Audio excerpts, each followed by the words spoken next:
Yeah, they yelled enough. 058132. 058132.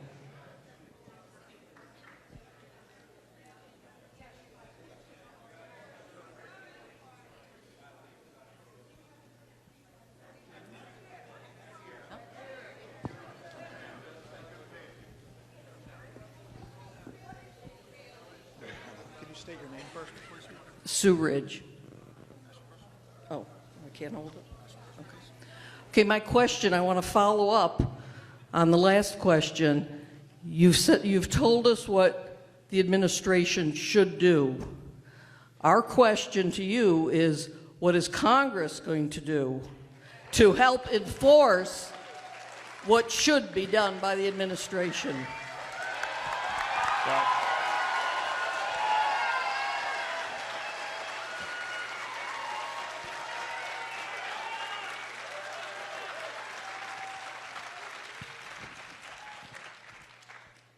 So I have reached out to the administration with respect to the issue pertaining to the deportations where there is a court order, and believe fundamentally they should abide by that. If they do not, the mechanism for enforcement of that is through the court, and the court will take action to enforce their order. If then they still do not adhere to a court order, then Congress certainly would have purview for oversight to engage in oversight activity.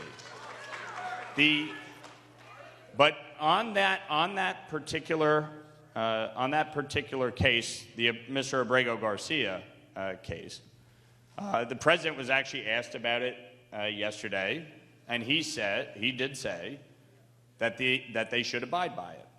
And so I think what you will see, if they do not, the court will intervene to enforce their order.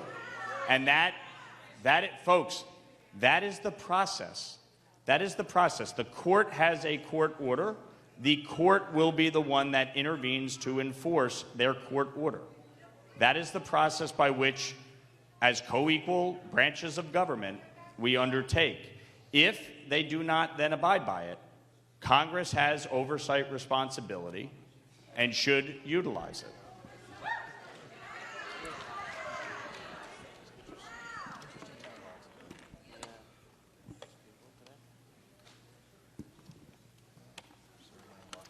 Four 439-274.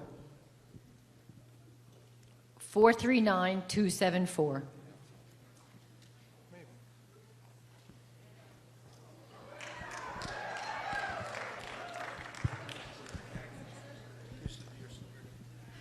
Rebecca Fennell.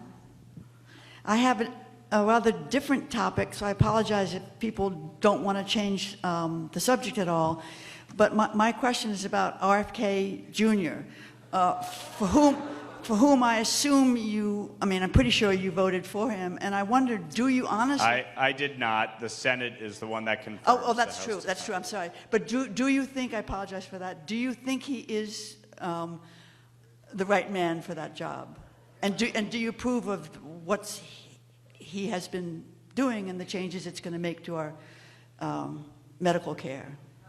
So on the issue of vaccines, for instance, I've been very critical of many of his statements, especially statements pertaining to autism.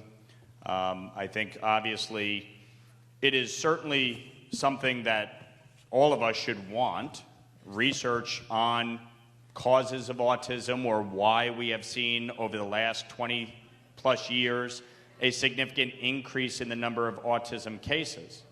But I fundamentally believe in the efficacy of vaccines. I do think vaccines, by and large, have done more to cure diseases as well as prevent illnesses, especially among children and adults.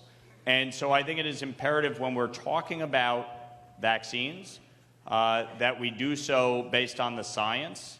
And while I do believe there should be robust conversation, as science provides for and should, because there's constant research and they're always learning and they should learn new things.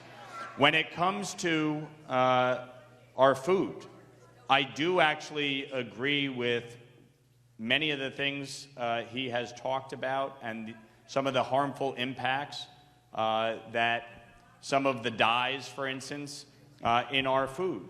If you look at the announcement they came out with, they are now following Europe in terms of banning some of these petroleum-based dyes to be used in our food. And I think that's a good thing. I actually support that, and I think he's right to raise that. I have disagreed with him on a number of decisions that have been made out of the Department of Health and have written him already numerous letters with respect to, for instance, cuts to that would impact the World Trade Center Health Fund. I and my New York Republican colleagues pushed back hard against that. We went to the White House immediately. They were able to reverse the decisions.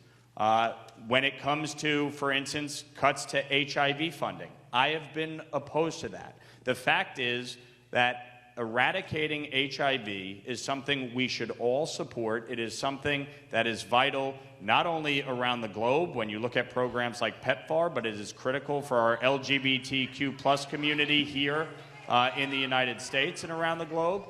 I have pushed back against his proposed cut to the suicide hotline when it comes to the LGBT community. I do not support, folks, yelling out really doesn't change anything. The fact is that where I disagree, I have no problem saying it and pushing back against the things that they're doing. I'm constantly in touch with the administration. Now, here is how this process is going to work. The administration is making recommended changes. They are putting forth cuts that they want to make. Over the next few months, between reconciliation, a rescissions package, and fiscal year 26 appropriations, Congress is going to weigh in heavily on every decision that they are trying to make at an administrative level. Some of them we will agree with. Some of them we will disagree with.